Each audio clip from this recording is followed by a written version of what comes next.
сътрудничим пряко с пациентските организации за подобряване на здравната услуга в Бургас. През тези миналите близо 8 години, близо 6 години, Сдружението си свърши работа много добре. То успя да защити и бюджети на град Бургас, и леглова база с тая прочутата здравна карта.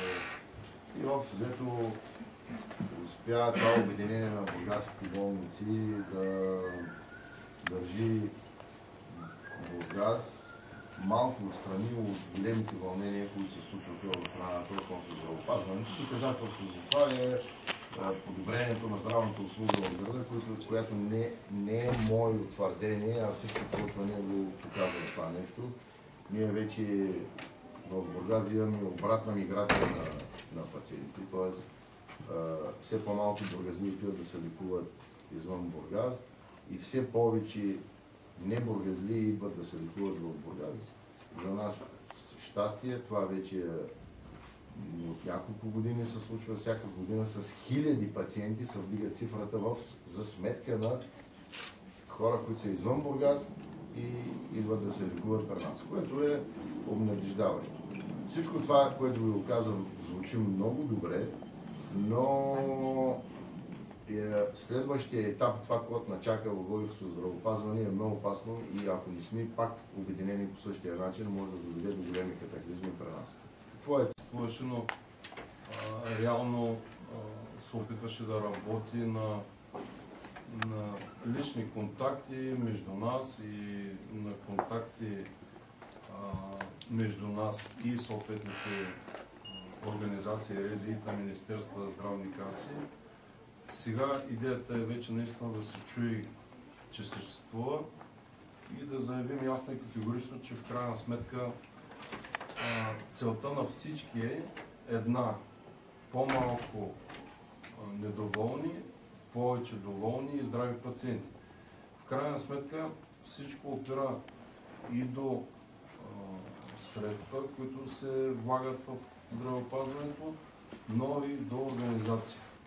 Организацията, която искаме да предложим, обсъждали сме я в тесен кръг с колегите и смятаме вече да я заявим на висок глас, се състои в това, че искаме да насърчим конкуренцията, за да повишим качеството на услугата, защото всички знаете, че това е най-добрият начин да вървим напред, чрез конкуренция. Ние имаме конкуренция помежду лечебните заведения, което е добре.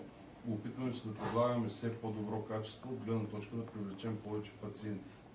За това нещо обаче пречи това лимитиране на здравеопазването, т.е. администрирането на средствата, тъй като дори хирургията на Дева Мария да е по-добра от моята, когато той се изчерпи лимита, пациента няма кой знае какъв избор къде да ползва услугата.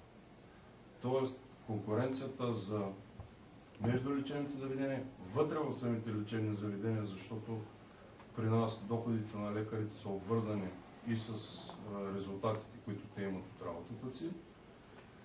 И третия компонент, който ние за сега не можем да променим, а много бихме искали, да има конкуренция на финансовите потоци, т.е. това, за което говорим от много години, че една здравна каса като монопол и като администрация на средствата на практика бави развитието на медицината, а тя, повярвайте, се развива с много, много огромни крачки в света като цяло, защото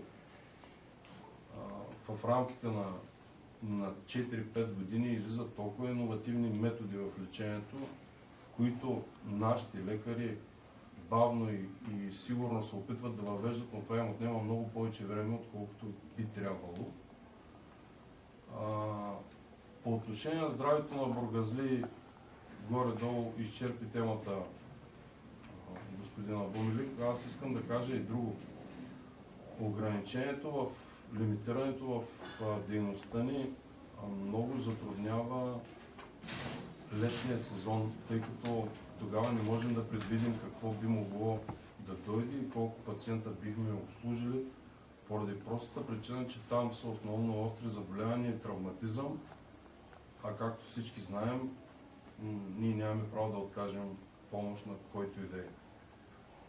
И тогава нещата за Бургас стават доста по-трудни, но надяваме се от тук нататък всичко това, което го казваме вече седнали на една маса, да се чува малко повече и по-нависоко.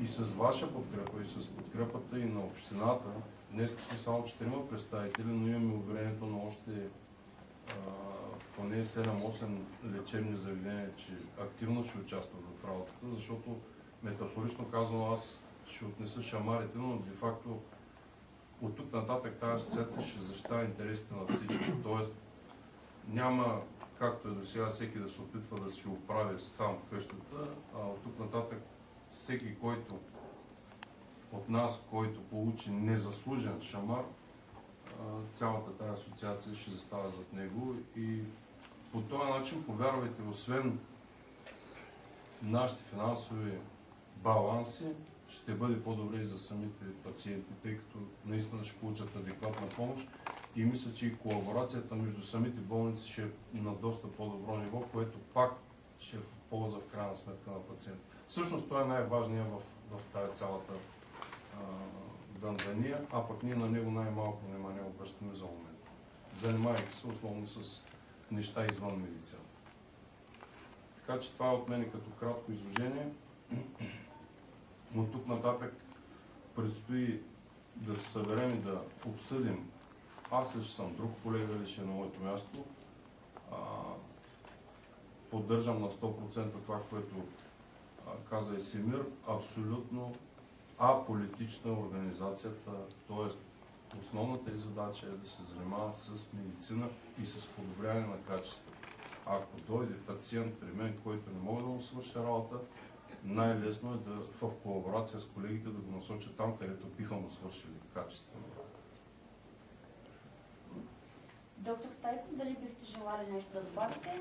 Единственото, което мога да добавя, че инициативата да работим заедно като колеги, добри приятели, за взаимопомощ в името на интересите на пациентите е много важна. Много се радвам, че Бургас е обединен и заедно всички ще преодоляваме тези трудности, които така или иначе не се налагат административно. Но мисля, че ще успеем да подобрим финансовата ситуация на всички лечебни заведения, което е добре за целия град. Колеги, някакви въпроси имате ли? Кога предстои този избор? Другата седмица сега организационно да сте надяваме, някъде другата или по-другата седмица най-късно ще се случат нещата.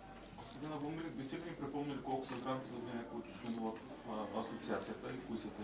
В асоциацията в момента членуват неофициално всичките без 3, т.е. 17 здравни заведения.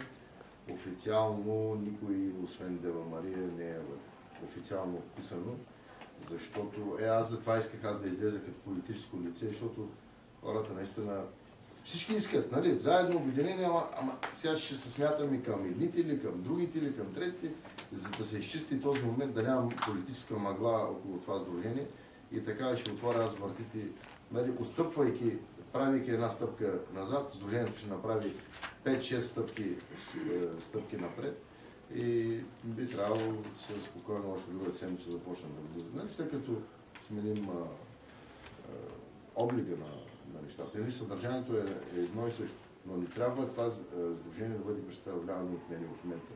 Този момент да бъде представено от мен и то мина и свърши се работа. Няма нужда от това. Вече идваме, нов етап идва това сдружение за един ден. Трябва да работи 10, 15, 20 и нашите наследници да го вземат след нас. Това е това е прецедент здравни заведения от различен характер да се съберат и конкурентни да се съберат в полза на по-добра услуга. Винаги здравните заведения в страната са събирали на принципа на собственост, на общински болници, или само университетски болници, или само държавни. Някакви такива структури, които ги води един човек отгоре. Пък ние тук сме различни хора. Моята политика може да е различна от неговата и така. Но целта е една в края на кращата. И затова това е тук само ако мога да добавя, ще бъдат поканени всички лечебни заведения. Тоест, без значение от собственост, от управление и така нататък. Всеки, който иска, ще бъде част. Организационно сдружението ще има говорител, ще има секретар, ще има юристи. Така че ние всеки един от нас има юристи, до сега ги ползваме всеки за себе си. Идеята е тук да се търси общ интерес и да не се оставяме така, да не се налага тая администрация без да имаме дума. Това е целта. Надяваме се на подкрепа и от нашото РЕЗИ, и от общината в лицето на заместник кмета Лорис Манелян, който е наш колега и приятел.